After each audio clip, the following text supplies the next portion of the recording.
경허선사 행장.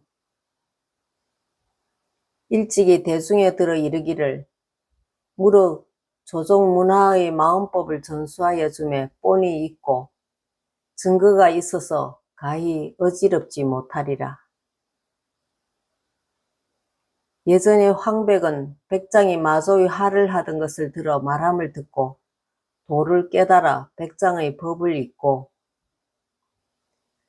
홍하는 대각의 방망이 아래서 임제의 방망이 맞던 소식을 깨달아 임제가 인멸한 뒤지만 임제의 법을 이었고, 우리 동국에는 백계가 중국으로 들어가서 법을 총통에게 얻고 와서 멀리 구곡에게 법을 잇고, 진묵은 응하성으로 서산의 매류에 법을 이으니 그 사자가 서로 계승함의 엄밀함이 이와 같은 것은 대개 마음으로서 마음을 인하여 마음과 마음이 서로 인을 치기 때문이로다. 오호라, 성현이 오신 지 오래되어 그 도가 이미 퇴폐된지라. 그러나 간혹 본색 납자가 일어나 살알의 화살을 쏴서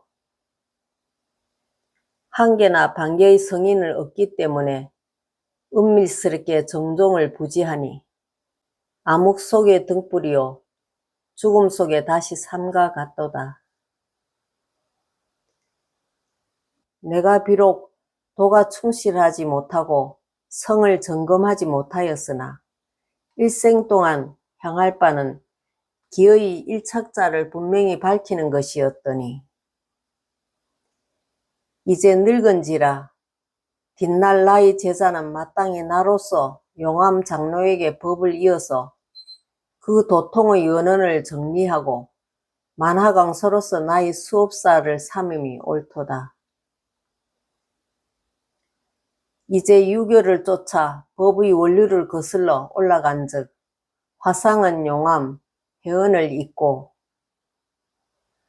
언은 금어, 별첨을 잇고 첨은 율봉, 청고를 잇고 고는 청봉, 거애를 잇고 애는 호암, 채정을 잇고 청어는 편양에게 전하고 편양은 풍담에게 전하고 풍담은 월담에게 전하고 월담은 환성에게 전하니 경어하상은 청어에게 12세손이 되고 환성에게 7세손이 되나니라. 호서에 20여 년을 오래 주석하니 서산의 계심사, 부석사와 홍주의 천장사가 모두 길들여 살면서 도를 연마할 만한 곳이다. 기해년 가을에 영남 가야산 해인사로 입석하니 때는 고종 강무 3년이라 칙지가 있어서 상경을 인출하고 또한 수선사를 건립하여 마음 닦는 학자를 살게 하니 대중들이 모두 화상을 종주로 추대하였다. 법자에 올라 거량함에 본분을 바로 보이고 백염의 수단을 사용하여 살알의 기틀을 떨치니 가히 건강보검이요 사자의 온전한 위엄이라. 듣는 자는 모두 견해와 집착이 사라져 말끔하기가 뼈를 바꾸고 창자를 씻은 듯 하였다. 결제 때 법자에 올라가 주장자를 들어 법상을 한번 치고 이르시기를 3세의 모든 부처와 역대 조사와 천하 선지식의 노하상들이 모두 따라오느니라. 또 법상을 한 해 긋고 이르기를 3세의 모든 부처와 역대 조사와 천하의 선지식과 노하상들이 모두 따라갔느니라. 대중은 도리어 알겠는가? 대중이 아무 대답이 없자 주장자를 던지고 법자에서 내려오다. 어느 스님이 묻기를 옛사람이 이르기를 얼굴을 움직이며 옆길에 드날려 맥없는 깃털에 떨어지지 않는다 했으니 어떤 것이 옛길입니까? 답하기를 옛길이 둘이 있으니 하나는 평탄한 길과 하나는 험한 길이다. 어떤 것이 험로인가? 가야산 아래로 천갈래 길이 거마가 때때로 왕래한다. 어떤 것이 평탄한 길인가? 천길 절벽, 사람이 올라갈 수 없는 곳에 오직 원숭이가 나무에 거꾸로 매달렸도다. 여름 해제날 법자에 올라 동산의 시중을 들어서 이르기를 초가을 여름 끝에 행제들이 동쪽으로 가고 서쪽으로도 가는데 곧 모름지기 만리에 풀 한 포기도 없는 곳을 향하여 가거라 함을 들어 말하기를 나는 그렇지 않아서 초가을 여름 끝에 행제들이 동쪽으로도 가고 서쪽으로도 가는데 곧 모름지기 길 위에 잡초들을 일일이 밟고 가야 옳도다. 그러니 동산의 말과 같은가 다른가? 대중이 대답이 없자 조금 묵묵히 있다가 이르기를 대중이 이미 답이 없으니 내가 스스로 답을 하리라 하고는 문득 법자에서 내려와 방장으로 돌아가니 그 바로 끊어서 들어 보임이 대개 이러한 류였다. 영축산 통도사와 금정산의 범어소와 호남의 하엄사 송강사는 모두 하상께서 유력하던 곳이다. 이로부터 사방에서 선언을 다투어 차리고 발심한 납자 또한 감격스럽게도 구름이 일듯 하니 이 기간처럼 부처님 강명이 다시 빛나 사람의 안목을 열게 함이 이와 같이 성함이 없었다.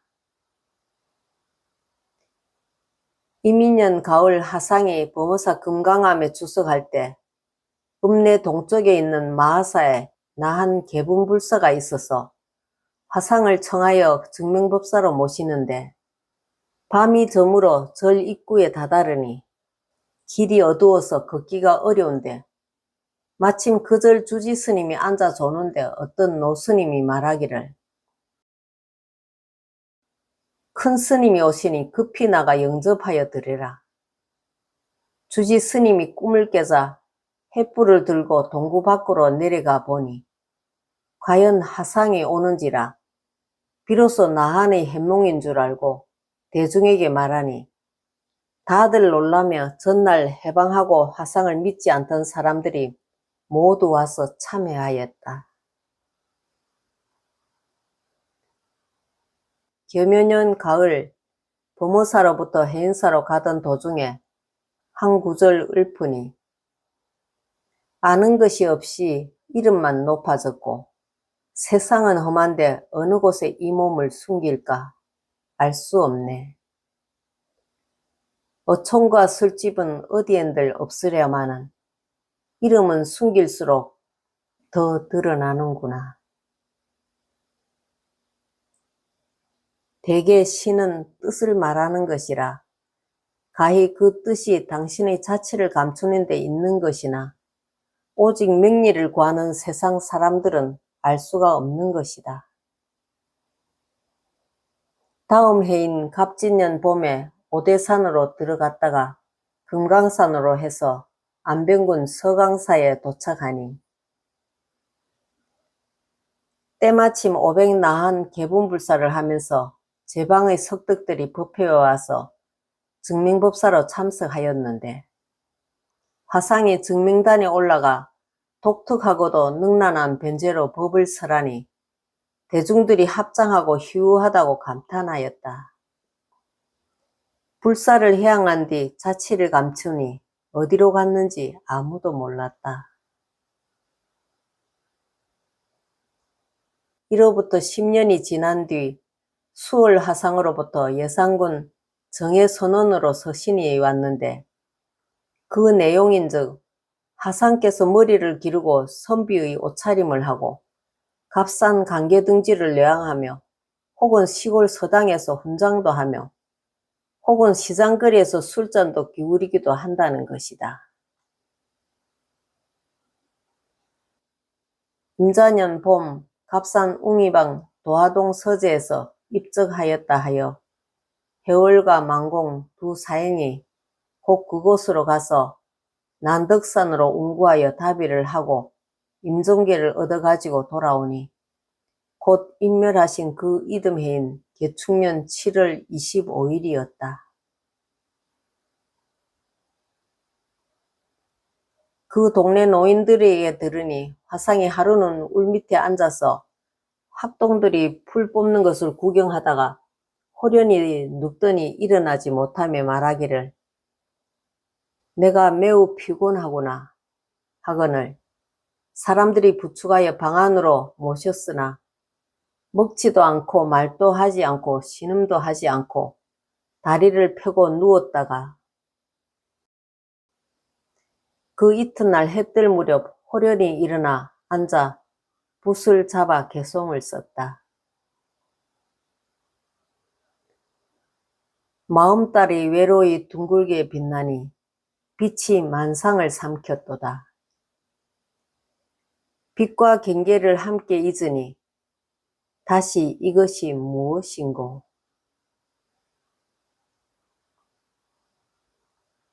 이렇게 쓰고 끝에 원상을 그려놓고 붓을 던지고 나서 오른쪽으로 누워서 앞면이 천하하니 때는 임자년 4월 25일이라 우리들이 예를 갖추어 어느 산에 장사를 지냈다고 하였다. 오호라 슬프도다. 대선지식이 세상에 출현함은 실로 만급에 만나기 어려움이오늘. 비록 잠시 친견하였으나 우리들 무리는 오래 모시고 참선을 배우지 못하고 기적하시던 날도 또한 후사를 참결하지 못하였다. 고 도인의 인멸시처럼 한을 남겼다.